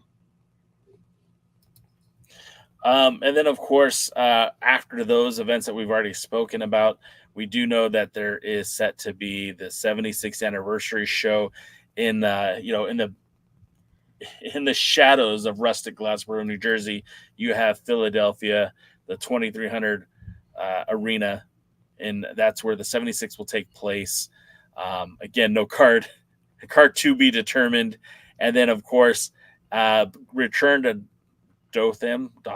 I'm never going to say it right. Dothan, Alabama. Dothan, Alabama. Their return is already booked for December 14th. Looks That Kill, their NWA signature live event. So there are the great thing is, if you're a fan of the NWA, they're running in multiple locations. Most of the TV is happening in Tampa, but they're doing, again, signature live events. We see the one in Dallas. We see the one in Philadelphia. They're doing a special set of TV tapings in Tennessee. You have Joe Kazana Promotions running regularly in Tennessee. You have NWA Chicago running again, and I believe they're running in May. Then you also have Exodus Pros running events. So there is more NWA content now than there was this time last year. You can't really debate that. I guess if you're a fan of the NWA, you should be happy about that. You could always get more Dave Dahl matches. There could be more Dave Dahl matches than ever before. Never say that. I know, right? Just because there's more of something doesn't mean it's a good thing. Okay. Exactly. That nails it. Let's talk a little bit about Power and then wrap the show up for the evening. Well, we got one other thing to talk about besides Power. So which one do you want to talk about first? What's the other thing? I guess I don't know. Billy Corgan's Adventures in Carneyland. Oh, shit. Take the lead. Yeah, I read that press release, and I have less interest than I actually before I read that press release. Okay, so 8 episodes, unscripted, pulling the curtain back. Well, let's read the little thing. I'll read the little thing here on the NWA's website. Forgive me for reading. You're good. Billy Corgan's Adventures in Carneyland launches May 14th. So damn, it'll start before we even get to the Crockett Cup. On the CW, Deadline reports an 8-episode unscripted series pulls the curtain back, shining a spotlight on the life of Grammy-nominated musician and National Wrestling Alliance president William Patrick Corgan. Whether a fan of his music career or professional wrestling, Billy Corgan's Adventures in Carneyland takes viewers behind the scenes in ways the notoriously private frontman for the platinum-selling rock act the Smashing Pumpkins has never allowed. In addition, it is revealing look at a life on the road with both Smashing Pumpkins and NWA. Billy Corgan's Adventures in he had to have written this. He wrote the last one. Go ahead. Cornland also focuses heavy on Corgan's home life. Deadline shares. I guess it's a Deadline article. It picks up as the father of two is planning to marry, begging the question whether he can successfully navigate the world of rock and roll, wrestling, and weddings. That's a question I've always had myself. I know. Billy Corgan's Adventures in Carneyland is produced by Nacelle, Nacelle. I don't know what that pronouncing. Company established in 2017. The production team previously helmed award-winning outings featuring Zac Efron, Kevin Hart, and more A-list entertainers. You can read about it in Deadline by clicking the link on the main thing. All right, so I can get my opinion out all at once. I'm not watching it. I have no interest in Billy Corgan. I was never a fan of the Smashing Pumpkins. I liked one or two of the songs, but was never a big fan of Smashing Pumpkins. I find something called The Adventures in Carneyland to be offensive, and I just have no desire to watch it. So I'll let the two of you talk about that while I go take drugs. I feel like we just got set up. First and foremost, this was filmed like maybe even a year ago at the anniversary show. They were filming this stuff, as far as I know, that was leading up to that. And I got to be honest, I don't really have an interest in watching this show either. I know there are some people out there who are huge Smashing Pumpkin fans. I mean, our very own Polka Dot Pam, who, shoot, we haven't seen since Chris Adonis left the NWA. We know that she is a huge Smashing Pumpkins fan, and her fandom of Billy Corgan is what brought her to the NWA. There are going to be people like her who are going to be like, yeah, I would love to have some inside access to William Patrick Corgan. But again, I don't feel like this is something that is going to be must-see TV for NWA fans. Could someone just clip it to show us the wrestling stuff? I might be interested in that, but the rest of it, I don't know. Jaden, you and I have similar taste in music. I know that sometimes I zig where you zag, and I know that some of the bands that you like, I don't necessarily like, and vice versa. You've told me that you're a fan of some of the newer Smashing Pumpkin stuff. I tend to like his newest song that I promoted as a bop. I like that. His newest song that they just put out there is a bop. Okay. I like that new song. I don't know what it's called, but I like it. I didn't like anything from the 90s. See, and there's some of the songs from the 90s that I'm like, yeah, I like that song. There's one in particular that I don't know the name of it, and I keep looking for it. I'll go through Spotify, and I'm like, that's not it, that's not it, that's not it, that's not it, that's not it. Okay, well, I guess I'm not going to hear it. Wait till you find out it was like another band. No, it's definitely because Billy Corgan has a very unique voice. Look, I've seen him in concert now. I saw him last year. I'm going to see his concert this year. A buddy's taking me. And so, I understand what I'm getting into. Dude's a hell of a musician. Wrestling accounts aside, how I feel about him as a booker, as a wrestling mind, take that out of the equation. His music is pretty good. Whether you like it or not, you could at least appreciate the value in that it's different, it's unique, has a good sound to it. If you like Smashing Pumpkins, you'll love it. If you don't, okay, you could still say it's a decent music. But I don't think I need to see a documentary about that or a non-scripted TV show about that. If VH1 was the one behind the music, I may pay attention to it way more than I think anything that Billy Corgan and his company is promoting. The only benefit is if there is some NWA footage on there, and it'd be funny if it's wrestlers that are not even in the company anymore. But if there's some NWA footage out there, it's on CW proper, right? It's not on like the Seed or the CW app, or it's going to be on the app. It's not going to be on the actual network, or on like a public access channel in Canada. That's right. There is no NWA internationally. No. Aw, I missed him. Me too.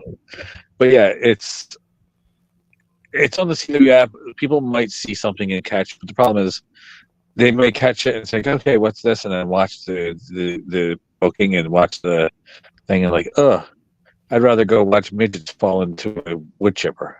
Oh, jeez. I'd rather go watch a Dave Dahl match. No, nothing's that bad.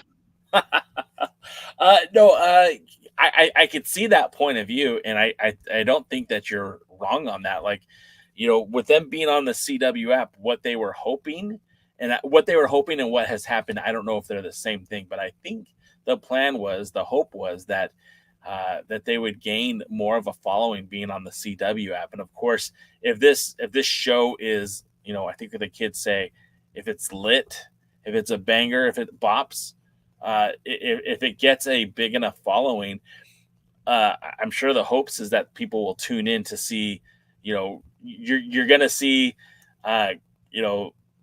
Kenzie Page be built and painted into the corner to become the next women's world champion. And maybe that behind the scenes will be enough to drive people to say, hey, I like that. She's a great wrestler and I want to see more of her, and then tune into the CW app to watch the NWA. But I don't know if that's what's going to happen. I don't know either, honestly. I think if it gets eyeballs, it's a positive. Until the eyeballs have to watch what's, until they want to have those eyeballs propped open and eye drops dropped in and go complete Clockwork Orange on them. I think actually the best thing Billy Corgan's done recently was he was on the Dr. Teeth and the Electric Mayhem on the Disney app. Yes. Just to go check that out. That was actually pretty cool. Do we have to? You like the Muppets. I do. And it's probably the best thing that Disney's done with the Muppets yet. Go on, Jay. I was just going to say they've had some struggles with trying to find, but that's kind of true of everything on Disney right now. They're trying to struggle to find the fan base and to get the fans who brought you to the show, if you will. Like, how do we get those fans back? Because I don't want to take a far left turn or right turn here, but the Marvel fans seemingly have left. The Star Wars fans have seemingly left. Seemingly, not the other word. And I feel like that's true of a lot of the Disney properties. And I will see, I guess, come Wolverine versus Deadpool, or Wolverine and Deadpool, which I'm very excited about. But, there's been a lot of disarray when it comes to Disney Plus. I wonder if Billy Corgan and Sinister Minister are going to be following some of the information from that trailer and from the Wolverine and Deadpool thing. Well, I'm hoping Colombian marching powder. I was hoping Joe Galli uses those references the next time Sinister Minister pulls stuff out. But let's talk about Power, because I don't think we're going to just keep beating a dead horse here. We're talking about Billy's fifth or sixth side project, the reality show. Jaden, I know that you were busy this week and you did not. We did not require you to watch Power this week, but we. Yes, I was very busy. There was some paint I had to wash dry. I had to use nail clippers to clip the lawn. I had to alphabetize my encyclopedias. So much things that were taking me away from the NWA. So that brings us to DK and myself, who did watch it, and we're going to discuss this week's Power. And I'm curious, DK, what did you think of the show overall?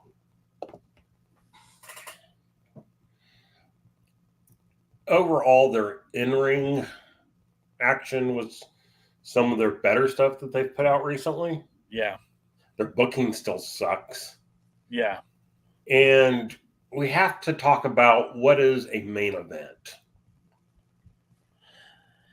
Did the wrong match get the main event this week? Because I kind of felt like Markova and Page for the Burke should have got the nod, and I felt like it was a good match, but they didn't make that the main event.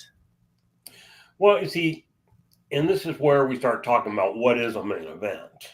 We've had the conversation on the episode before, but we'll talk a little bit about it again. But to me, the main event is what is drawing you. Okay? Remember WrestleMania 3? Are you that old? Are you old enough to remember WrestleMania 3? I watched it live.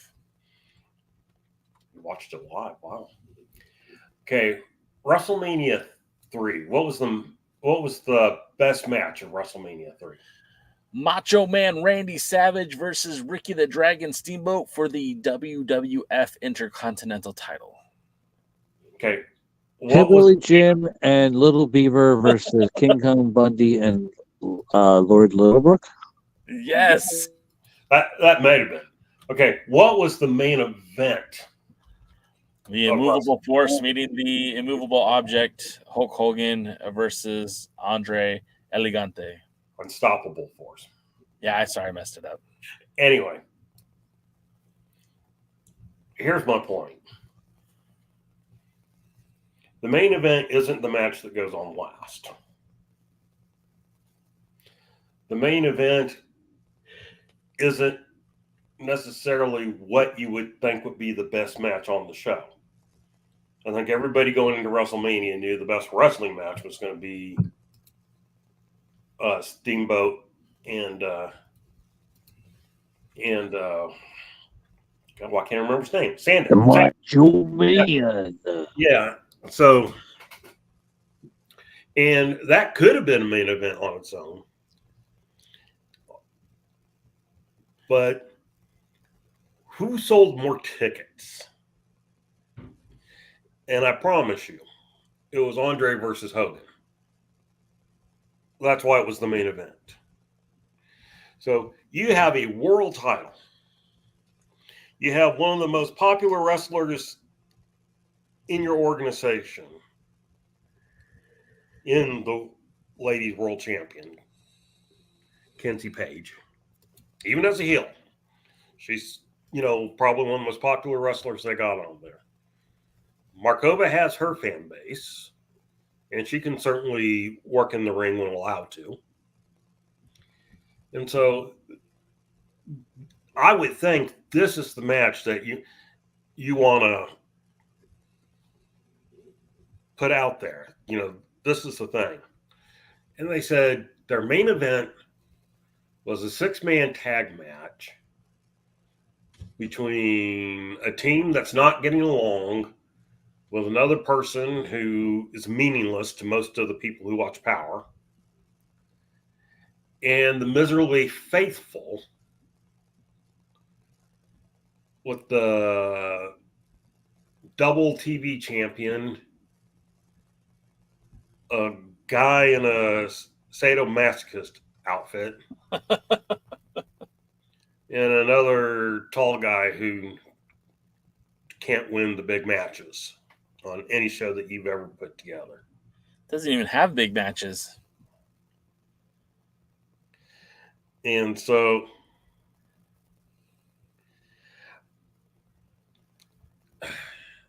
what? Well, he did when he first came in. He just lost them all. Fair enough. So why would you put him back in them? So, yeah, this is what they were calling the main event. And, well, neither one of these were the actual main event to the card, but, if you're just looking at main event per show, I would think the women's match would be the main event for the show, for the show. And so to not, I only tuned in because of that match. Not one other match had me interested. Yeah.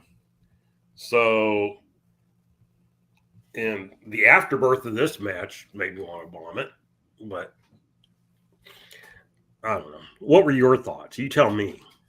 So, okay, so watching the show, it was hard to get invested in it, right? Because we did see just a few weeks ago, we saw Mecha Wolf and Alex Misery go up against each other. Vampiro cut promos it was very vague and nothing that really connected the two as becoming future partners, which is what happened. They became tag team partners in this U.S. tournament that is so loosely regarded as a tournament. It just feels like these are just random matches that the announcers are calling tournaments. That match itself was fine. I didn't have a problem with it. Talos and Daisy are the former champions. I would imagine that they should kind of move far in the tournament. So like that match I was good with. The promo package in the beginning was interesting, was good. I thought Kenzie Markova was a pretty good match. I won't call it great, but I think it was pretty good. Like you said, the post-match segment was head scratching.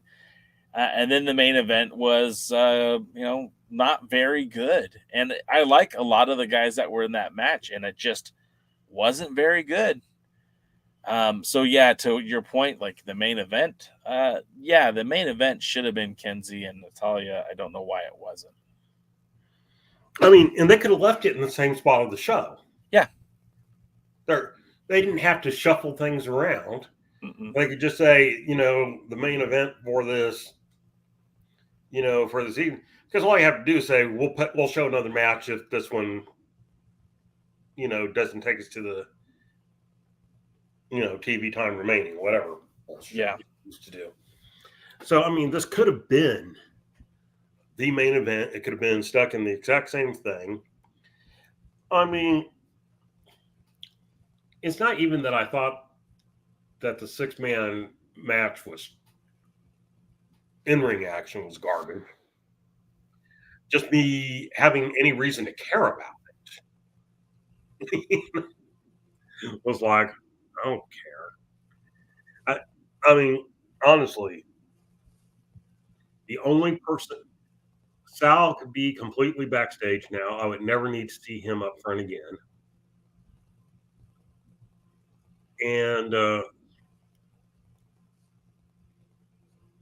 guy under the mask could come out from under the mask, go away and then come back, without the mask and without another stupid gimmick. That would be nice. And I'm sorry, Judeus could go away, and James Mitchell could go away. I just would not miss them. And so, I don't know what else to say. The U.S. Tag Team Tournament makes no sense. We don't even know. We don't know how many teams are in it. This is already their third episode from this one show.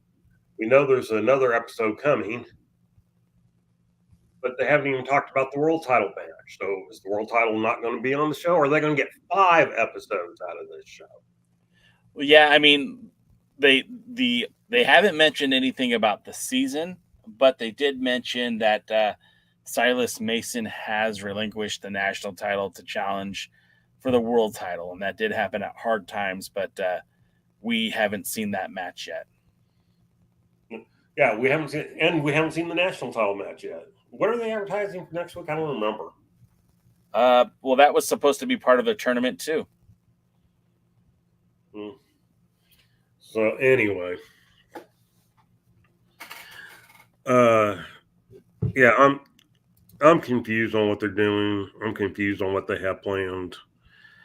The show is not put together. James asked an interesting question. Are they showing the matches in the order that they were when people saw it live? I would assume yes, James, but that's just an assumption. I don't really know.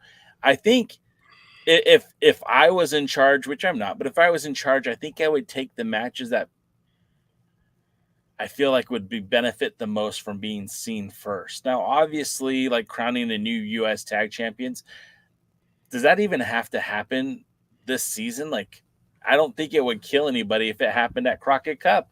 Maybe that would be the prize at Crockett Cup. Not only do you win the Crockett Cup, but you're the new U.S. Tag Champions. The same thing with the national title. Like, the sense of urgency, is that title match more important than Kenzie and Markova? If the answer is yes, then that should have already happened. Or the world title match. Like, again, you've got EC3 going out on his press tours. He's doing podcasts. He's doing interviews. He's posted on social media where he's listed every title defense in each city and who he's beat in those matches. and they're spoilers for what's happening on the CW. I know you can't really stop that from happening, but you could minimize it by putting that match on first. Well, they could minimize it by not showing the signature live event 5 weeks after it happens. Yeah. And then making 4 or 5 episodes out of it. Yeah. I mean, so knowing very little about wrestling production and turnaround times, like I know that Dave Marquez would film, for example, he filmed the month of January for the month of February release. He filmed the month of February for March release. He didn't film in March. That's why we're seeing on the United Wrestling Network, we're seeing matches from other companies like Reality of Wrestling or Turnbuckle Championship Wrestling being presented during that time for the Championship Wrestling from Hollywood. So with that being said, like, I know it's difficult to get a high, quick turnaround from these live events. And I know, especially when dealing with CW, you're not churning around and putting it up on YouTube, but you're now having to get that material to the CW sooner than later to have them be able to distribute on its channel in an appropriate time. There's just so many moving pieces, and I think the delay is hurting the product. It's hurting the show, but I also feel like maybe their hands are tied because of, they're dealing with a third party to distribute the show. And that might be the case, but, we talked about how there's no build to Crockett Cup. Well, there might be build to Crockett Cup. It may already be filmed. Yeah. We're not going to see it until just before Crockett Cup and once Crockett Cup is over. Yeah. The NWA, Jim Crockett Promotions, used to record wrestling at like 8 or 9 a.m. to broadcast at 6:05 later that day. The WWE can make a video highlighting what happened at WrestleMania that plays at the end of WrestleMania. Yeah. You have a good enough production crew and knows what they're doing, and you have the will to do so, it can be done. I don't disagree with you on that. I hope that's not what it sounds like. I think if you had the right people involved, absolutely, you could get a better turnaround time. For whatever reason, that hasn't been the case. Yeah, but whatever the reason, it's hurting them. Yeah. Is my thing. And, the bookings always hurt them. The booking just so badly doesn't make sense. And this, trading in titles and everything is just beyond that. And we got a person who holds 2 TV titles and isn't defending either one of them. Nope. And that's such a bottleneck for the women's division that struggles to find relevancy, because you have a slew of talented individual females and are not given an opportunity to showcase for a secondary title. And at that point, maybe you just, okay, let's start making some tag teams out of these single ladies, but they're not doing that either. So you've just got, women wrestling each other for no reason. There's no ranking system. So there's no reason, there's no reason to get any momentum to the women's championship. It seems like they'll just have a match to declare a number one contender whenever they feel like it. A 6-man tag person match. Yeah. Where you just have to be the lucky person to get the pinfall. And Roswell points out that they killed the TV title. In essence, they have, because they haven't done anything with it in any kind of formal capacity. Having Max in a 6-person tag team match is fine, but not when they hold 2 titles that have not been defended in the last set of tapings. And she's beat up the same person that she's been beating up for however long. They have beat up the same person for however long.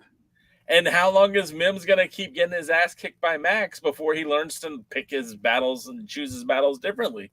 He attacked his damn tag team partner. It's like, it's not his fault you lost the TV title, you clod. Go after the person that beat your ass. Go get a chair and hit Max with a chair. I mean, it just, I don't know.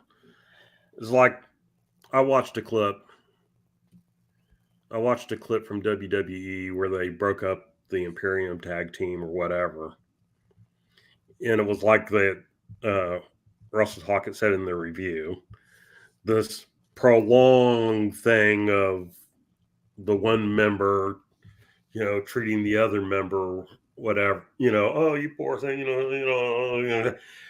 it screamed, okay, we're finally going to pull the turn we've been teasing for months now. And it's like, yep. And then they do it like a week after Chad Gable turns. Yeah. And so, now you've had 2 turns, and who cares? Each weakens the other. So, is it an Arctic turn? Is it one of those turns an Arctic turn?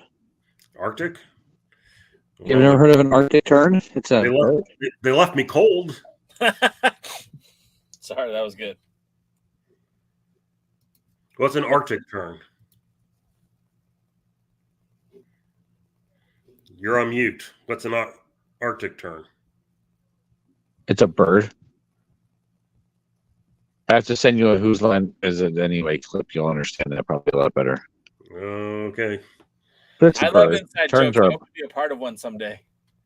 Right.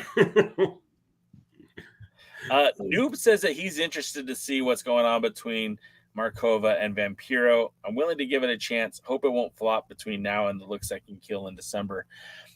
My thing about that is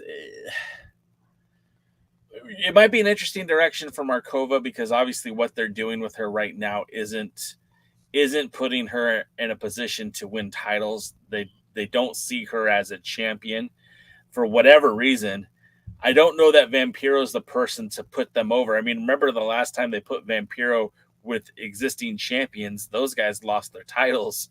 And then the other guy just left the company altogether. So I don't know if Vampiro is the right guy. But, yeah, I mean, the thing about wrestling is, aside from good storylines, you need to have good characters and they need to be flushed out. We haven't seen a lot of Markova in it's mostly indifferent. Her angles, her strong feuds have been against Max the Impaler, which it was supposed to be just a match, and then they turned it into like a voodoo coffin match that DK and I saw live in Chalmette, Louisiana. We saw Markova have a few shots at Camille for the Burke and never was able to get that brass ring. And then we saw her, like lately, she's had more matches with Kenzie than anybody else on the roster and still has not had that opportunity, be it the TV title or now the world title. She has not been able to, again, pull the trigger and win that title, any title. And, what do you do with her? I thought they were going to put her in a tag team with Taylor Rising and have them pursue the tag titles. And then you could have put a belt on her and it would have been a significant moment for her in her career in the NWA. They didn't do that. So it wouldn't have surprised me if they didn't have that like in the back of their mind. But I think when they got the opportunity for the King Bees, that probably flew out the window. I think Markova just needs to go away, learn a new hold, go antagonize a couple broke girls. Well, I think they're trying to Julia Hart her. And if Vampiro was in any way, shape, or form interesting, and in any way, shape, or form had any type of success, then we could sit there and go, okay, this is an interesting story. Let's see what they do here. But his interviews are rambling nonsense. Yes. His thing with May, was it last week? last week or the week before, whenever they were talking, was just, he acted more like he was stoned out of his gourd than. Yes. And I mean, not in a good way. Yes. Not in a Matt Riddle, he's funny, or RVD or whatever. I mean, literally, if you ever been around someone who was so stoned they didn't know where they were, what they were doing, or whatever, I mean, that's what it was like. It wasn't pleasant. It wasn't funny. It didn't bring any interest. It just cringed. Yeah, I agree. I liked. Okay, so Vampiro in WCW, as Roswell points out, I thought he was a good character. I enjoyed it. What are we seeing from Vampiro today? No, man, I don't. I don't enjoy what I see out of Vampiro today, and it makes me sad because he was a guy who I enjoyed quite a bit watching in WCW, and seeing some of his stuff from AAA back in the day was also very entertaining. He's not the same guy anymore. He's had a wealth of health issues. Like, he stepped away from the ring because he was having really bad concussions. He had really bad concussions, and I think he even had some brain injury. So I don't know that he's the right guy that you want to use in these kind of storylines to build angles with. There are good managers out there. If they're just trying to find a way to make Natalia Markova go goth, I mean, okay, do it. But I don't know. It doesn't work for me. Well, again, things have got to be compelling, and there's nothing compelling about this yet. Okay, well, I'll throw in that caveat. Yet, I mean, there's nothing compelling about this yet. Noob says, do you think the NWA is treating her like a star, but not booking her like a star? I mean, that's kind of, yeah. I mean, you kind of hit it on the head. She's never treated like she's not treated like enhancement talent. She's not treated like a nobody. They were always very, in the announce booth, they were always very complimentary of Markova. They always talk about how good she is in the ring. And they put her in these higher profile matches. She just never gets that victory. She never gets the win. And I bet you they think they're pushing her by giving those high profile matches, but not letting her win. Maybe. It's the old Triple H push. I'm pushing you by putting you in the ring with me so I can beat you. And look, it does serve a purpose, but it's not making Markova look like a competitive challenger. It's making Kenzie Page look unbeatable. It makes Kenzie Page look like a superstar at the expense of Markova. It doesn't make me think, wow, she's almost there. No, it makes me think, wow, Kenzie Page is great. She's doing a very good job for herself. Right. But then that's the way she typically needs to be booked, because sometimes I kind of book her as a little bit of a underdog. Well, she should be a chicken shit heel. We Right. talked about this when they first debuted on CW, where her and Tiffany Nieves, she had to cheat to beat Tiffany Nieves, and you disagreed with that. And I thought it was fine. I disagreed with the placement in the shows. Okay. I was okay with it because I'm like, that's who Kenzie Page is. Kenzie Page was not Camille. She shouldn't be dominating people. She should win by hook or by crook. She should rely on luck more than skill. Now, she's very skilled in the ring, but let's be honest, where Camille would step in the ring and dominate, I don't think Kenzie should dominate. I think Kenzie should be, the dirtiest player in the game if she needs to be. Right. Yeah. I didn't have a problem with how she won that particular match. Okay. I had a problem with they had the World Tag Team match earlier where a manager interfered. Yeah. That's fair. That's didn't go well. And then they had their next World Championship match. They needed a person to cheat. They could have put in the World Women's Tag Team title change instead and gotten something. But again, decide, which is she? Yeah. She's either somebody that always kind of needs a little bit of, because she won this one clean. Yeah. And so it was like, all right, And like they haven't followed up on a story with Tiffany. Yeah. Well, not only that. Well, the last time we saw Tiffany, they threw her in a tag team with Red Hot. And when you go back to Kenzie, right? Like, as great as Kenzie is, like the last time we saw Kenzie, she was relying on the Pretty Empowered security to help her win matches. Her sister or her bestie, Ella Envy or Kylie, would also come out to make the save. This was a time where Markova took the loss, and there was no one to blame but Markova. Like, I don't remember seeing her pull out a can of hairspray. I didn't see her grab a chair and hit her illegally. It was just, hey, the better person won. And sorry, Markova, you're not the better person. Yeah. And so, and again, I guess if you do her,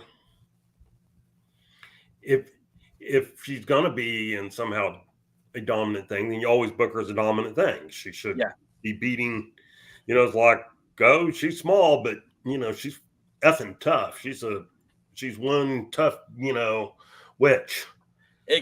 I think consistency is key, right? Like, if she's gonna be that chicken shit heel, then she should always be that chicken shit heel across the board. If she's gonna be, big packages come in small, or big surprises come in small packages, cool, then go out there and be an ass kicker, but always be an ass kicker. But going back and forth depending on the opponent, really, like, she couldn't beat Tiffany Nieves on her own. She couldn't beat Ruthie J on her own, but she can beat Markova like that. It's like, you just killed Markova's credibility, and everything you've done to build up Markova as a credible challenger. She can't get the job done. And that's every time we see her now challenge for the title. She can't get the job done. Doesn't matter if it's Camille. Doesn't matter if it's Kenzie. She cannot win the big prize. So, like, now, the only way you can salvage Markova is either put her in a tag team and let her go after the tag titles, or she's the one that beats Max for the TV title. Sounds like Markova is actually very similar to the Philadelphia sports teams. Choke on the big one? Yes. Oh my God. Jesus. What, Jay? What the hell? I can't help where your mind goes. Good night, everybody. Actually, that's kind of late. Well, I think maybe that's a good part to wrap it up. Jaden, please express your analogy, and then we'll call it a night. I was just saying, it's the Philadelphia Flyers. They can't win any kind of championship. They once they get anything close, they suck. The Eagles, they choke. The Sixers, they choked. The Phillies, they choke. That's what they do. They suck and choke. Yeah.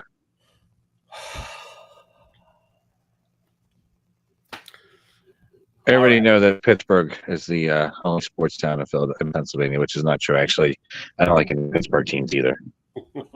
Didn't Bret Hart famously say Pittsburgh was where the armpit of the United States? Actually, I think he said that's where the enema would go. Yeah. All right.